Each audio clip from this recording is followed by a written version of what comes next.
Hey guys, here in central Oklahoma on beautiful Lake Konawa. Can't wait to get out here on the water. It's been over a year since I've been here, so I really don't know what to expect. The one thing I can guarantee you for this show is that we're going to fish shallow. I don't know if it's going to be topwater baits or if it's going to be some type of swim jig or something along those lines. That's the part I don't know. I've got about 10 rods on the deck, but it's going to be shallow fishing. This place is loaded with aquatic vegetation, lots of cover, lots of targets to throw at, up shallow, places for them to live, even though the heat of summer is coming on. So we are going to get after it, shallow water fishing today. Let's Fish TV starts right now. That is a fish. Oh man, look at this.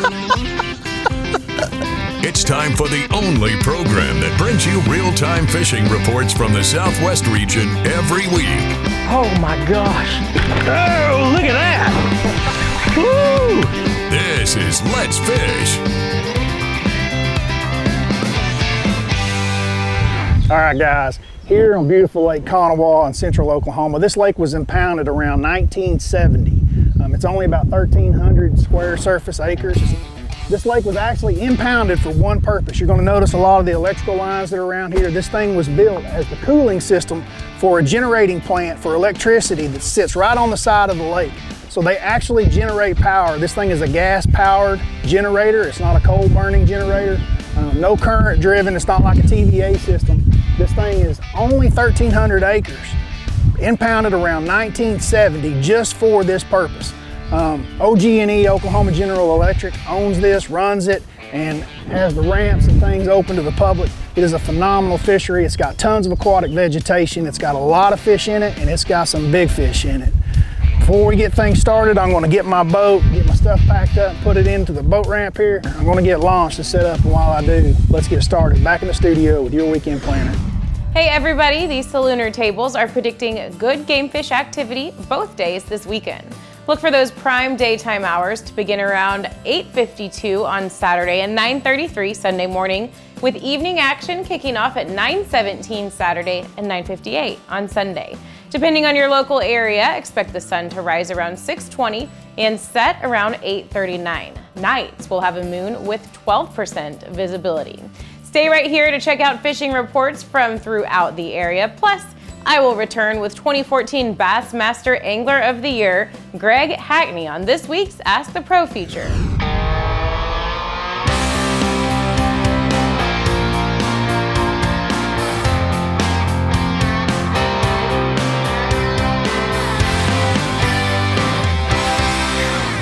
All right guys, I'm going to talk to you about a technique that's really effective here in Lake Konawa, and I know it is before we even start the day. Lots of big fish and lots of numbers of fish are caught on this right here. That's a frog. Lots of people love this bait. It's a lot of people's favorite baits, but I see a lot of mistakes made throwing this bait. What makes a frog great? Well, number one, you can throw it into any type of cover there is out there. No matter how thick a vegetation, whether it be reeds, cattails, pads, stems, matted grass, wood, trees, laydowns, bushes, the list is endless. 65-pound test, 65-pound test braid. I know that sounds like a lot, but whenever you get hooked up with a big fish, potentially say in a laydown tree, you're gonna need that 65-pound test to be able to hold that fish either in that tree or to be able to pull him out. You hook one up on 65-pound test line and she's hooked good, you're not gonna lose that bass. On a pause, it is amazing how many times something just different in your retrieve can make a fish react. I've been twitching all morning. That's a good one too, and I mean choked it. Golly, choked it.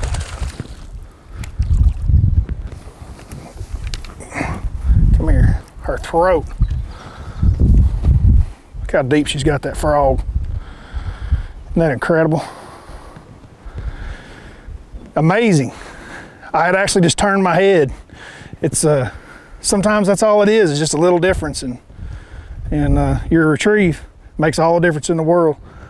Nice 2.5 pounder to start the morning off with, number one.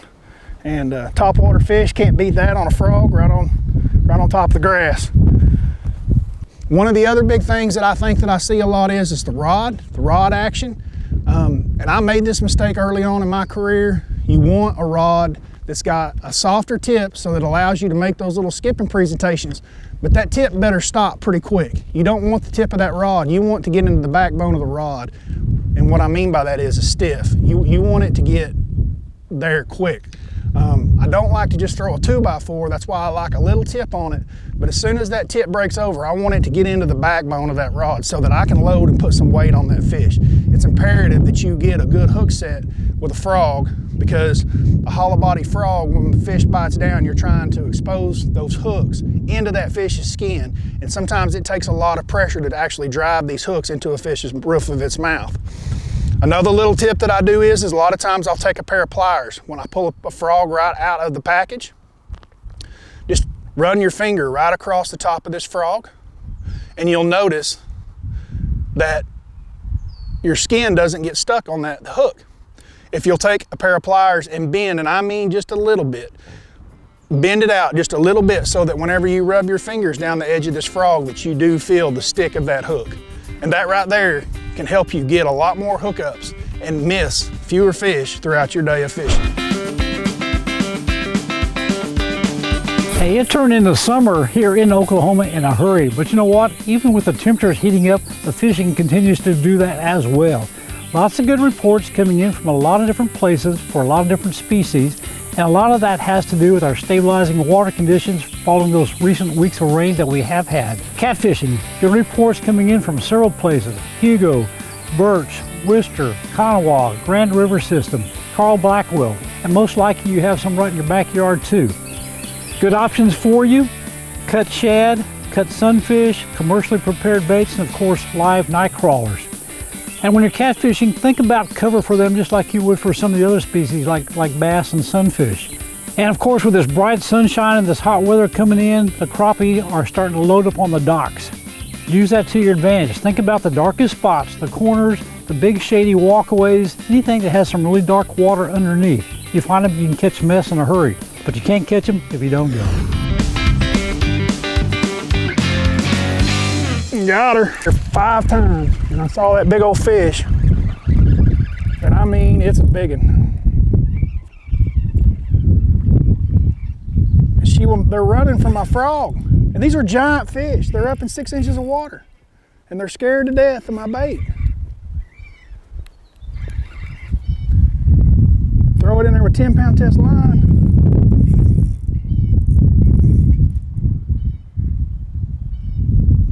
And just a little stick worm. This is insane. We went down a stretch just a minute ago and I saw 3 or 4 fish all over 4 pounds, this one being one of them. And not biting, can't get them to bite. So I put on a little bitty worm. I mean a little bitty worm. And I mean that fish is over 5. Little bitty hook. Is that not incredible? Not exactly how I planned on coming out here fishing today. Like I told y'all when we started the show, I haven't been out here in over a year, and there's a bunch of them shallow. I finally just turned the trolling motor on and went down the bank, just like you would sight fishing, you know, in the springtime when you're looking for them on beds, and started seeing fish just like this, swimming away on a bank that I had just fished down with a frog, and gone slow and can't get them to react. And I mean, this is what we came for right here. That's some meat right there. That one will tote the mail for sure. Just starting to slowly figure it out. Like I told you, all I knew is we were going to fish shallow, do a little flipping. Sure didn't expect to pull a spinning rod out, but hey, it was on the deck. When you see fish this finicky, we'll give it a try. It's a big old fish.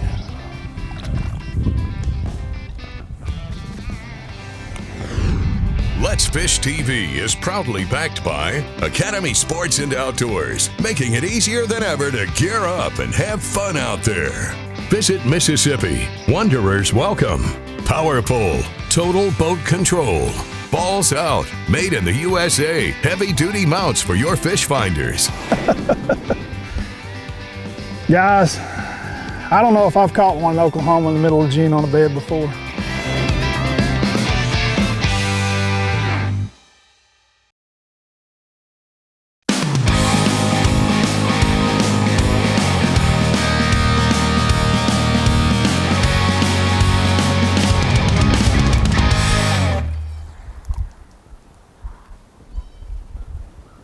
I'm going to catch him.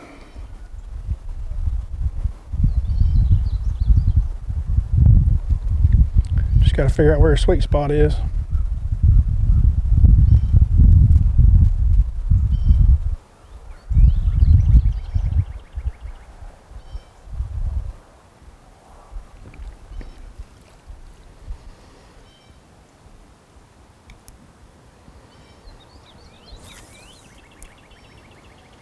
He's locked on, about as locked on as you can get for a largemouth bass on a bed.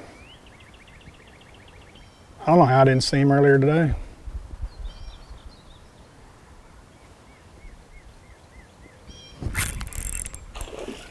Got her. Now we have really caught fish about every way possible today. Caught that one sight fishing on a bed.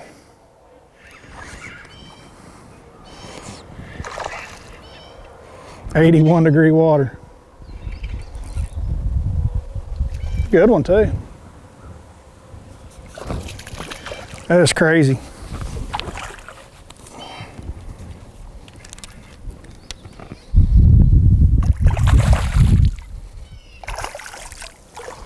Come here. In the mouth. Guys, I don't know if I've caught one in Oklahoma in the middle of June on a bed before. Not that I actually saw where she was protecting and threw up there and caught her, but that's a 2-pounder, and that's exactly what that was. Once again, we're just trash fishing shallow. I mean, it's post-spawn and early summer, and we got fish scattered, and I'm refusing to go offshore and making a day of it. So we've caught some nice fish today and plan to catch some more.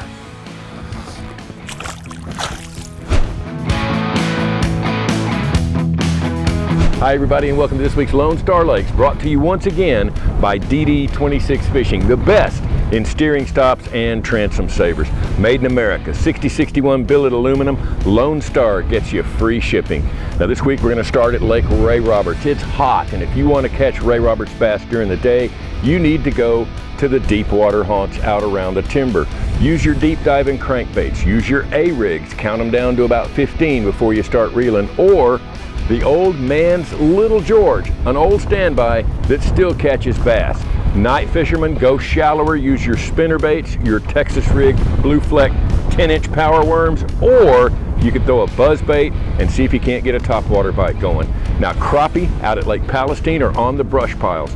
Search the points with your sonar, find the brush piles, mark the brush piles, drop your minnows and jigs, and you'll catch Palestine crappie. That's this week's Lone Star Lakes. Check us out on Facebook, Lone Star Lakes. Hi everyone, Captain Greg Verm here, bringing you another Texas Coastal Fishing Report. Hey, let's start this week in Freeport, Texas. Hey, the Brazos River is holding good numbers of trout and reds near the mouth and south of the locks right now. As long as the rain stays away, hey, the river is going to be good throughout the summer.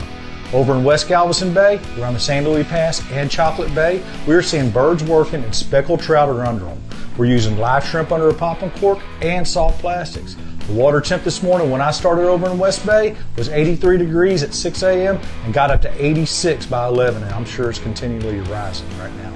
As far as offshore action, Captain Greg Jr. has been going out almost every day and catching good red snapper in 60 to 100 foot of water. He's using sardines and live blue runners when he can catch them. Also, some kings have been mixed in with a few ling and mahi as well. Also, there was a wahoo caught last week. The Galveston jetties, hey, they're on fire right now for speckled trout, reds, pompano, Spanish mackerel, and bay snapper. Also, the sharks are in for those kids that want to get out there and catch some sharks. Hey, summer's in full swing here on the Texas Gulf Coast, and if you want to get in on some action, inshore or deep sea in Galveston or Freeport, give me a call, check out our websites. Also, we're starting to book up for our fall flounder gigging season. Give me a call, check out our websites. Captain Greg Worm, I'll see you next week. Let's Fish TV is proudly backed by Lose, Feel the Difference, Mamba Boats, Ride with Pride, Strike King, Tie One On, Glacier Glove, stay outdoors longer with our gloves, hats, and shades, Fishing Specialties, makers of the premier mount assembly for live sonar. Wacky rig. You can tell where she's bottom of her lip, where she's been sitting on a bed recently and her tail's worn out.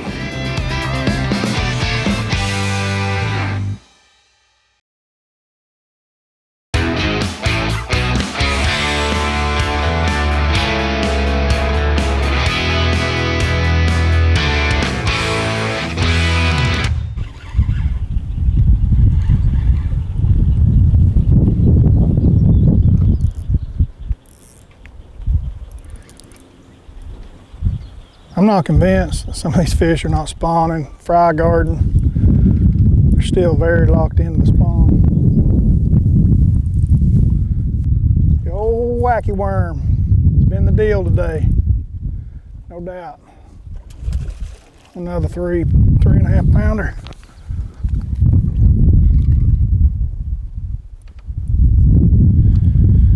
And the spinning tack on light line, that 10-pound test, you just take your time. You'll land most of them. She's got it good. Oh yeah. Come here. Nice fish. Yes, sir. Right on the edge of the reeds. Wacky rig. You can tell where she's bottom of her lip, where she's been sitting on a bed recently and her tail's worn out. It's a nice fish though, good 3-pounder. Konawa, shallow. It's a great thing, man. I love lakes like this where you can always catch them shallow. And here we are, middle of summer, and some of them are still spawning. It's a great thing. Let her go. Man, what a day. Konawa threw some curveballs for us today, but we stayed shallow, stayed with our game plan, and just kind of mixed it up. Caught them on a lot of different baits, but primarily this afternoon, once the sun got up, it's really been about the wacky worm. I'll go through some of that here in a little bit and show you my setup, but man, what a day. Had some nice fish today for sure.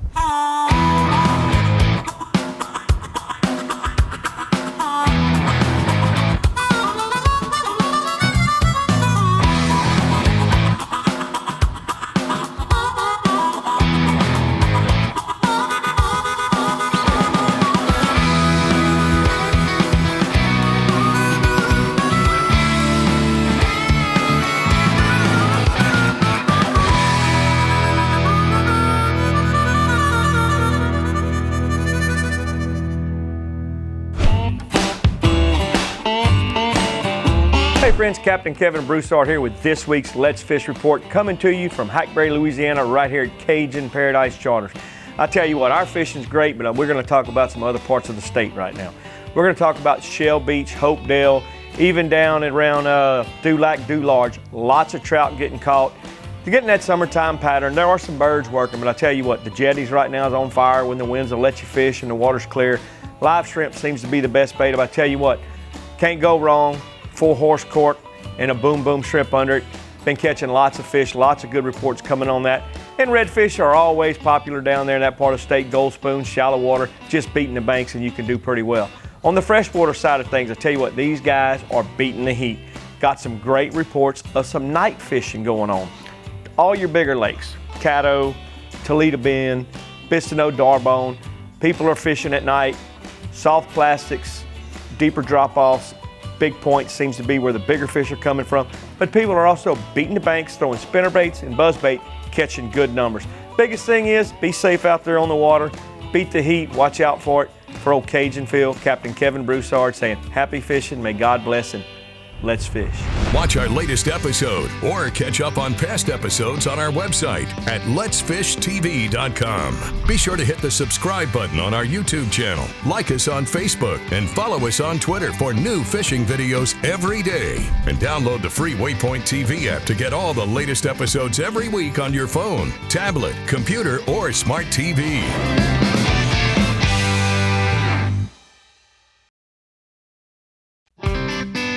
Let's Fish TV is proudly backed by Mercury, Go Boldly, Lowrance, America's #1 fish finder, Gulf Shores and Orange Beach, Alabama. Plan or book your fishing charter at orangebeach.com. Motor Guides Tour Pro with GPS anchor, powered by Passion.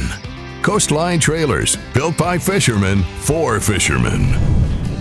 Welcome back, everybody. It is time now for the Ask the Pro question. This week, Joshua asks, what lake gets your vote as best bass lake in America and why? For an answer, we asked 2014 Bassmaster Angler of the Year, Greg Hackney. You know, honestly, to me, the best bass lake in America is the one we're going to in a week from now, is Santee Cooper in southern South Carolina. And for me personally, I grew up on a body of water fishing cypress trees, and Santee is full of cypress trees. But the cool thing about it is it's like it's got an 8-pounder on every cypress tree in it. So, and not just because I like to fish that way, and it is such a great lake, I just feel like it suits my style of fishing, and I get to fish the way I like to fish. Thanks so much, Greg. If you have a question that you would like to ask one of our pros, simply go to letsfishtv.com, follow that Ask the Pro link, and submit your own question.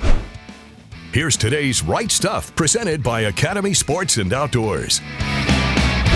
All right, guys, the setup that I used primarily today that I caught most of my fish on, and especially my better fish and bigger fish, was definitely the Wacky rig. Wasn't expecting that to happen today, but that's why I always keep a spinning rod laying on the front deck. For the technique that we were using today, I prefer about a 7-footer. I don't like a really, really long rod, about a 7-foot spinning rod, medium to medium heavy action. I've got 15-pound braid. I use the braid just to allow me to not have all the line twists and stuff. It's a big deal with spinning reels. A lot of guys have been doing it now for the last 10 or 15 years. What we are doing is tying a fluorocarbon leader to it. So we don't have this bright yellow high-vis braid right down on the hook where you're finesse fishing with. This is 10-pound test fluorocarbon leader. I'm using an FG knot. It's a question we get a lot. I'm using an FG knot to tie the two together.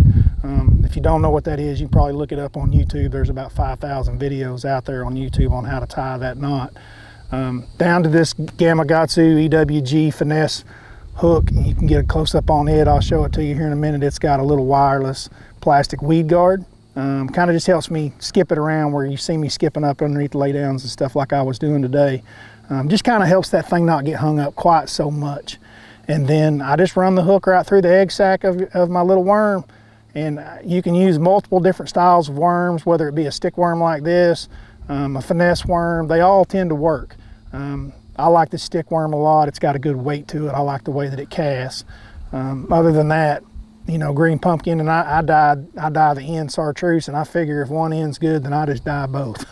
And I've been doing this for years, and it works for me really well all around the country. I just dye both ends. Get double the chartreuse and garlic on it. So, but that's pretty much the setup, guys. It's pretty simple. If you haven't thrown one spinning rod lately, you should give it a try because you can catch some really, really big fish when things are a little bit tough like they were today. And we're still able to catch a really good bag of fish today. So.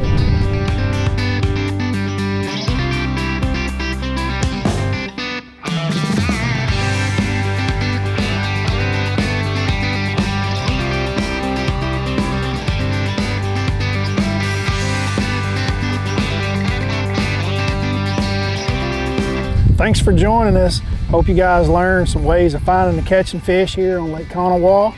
Barry will be back next week. Until next time, join us back on Let's Fish TV.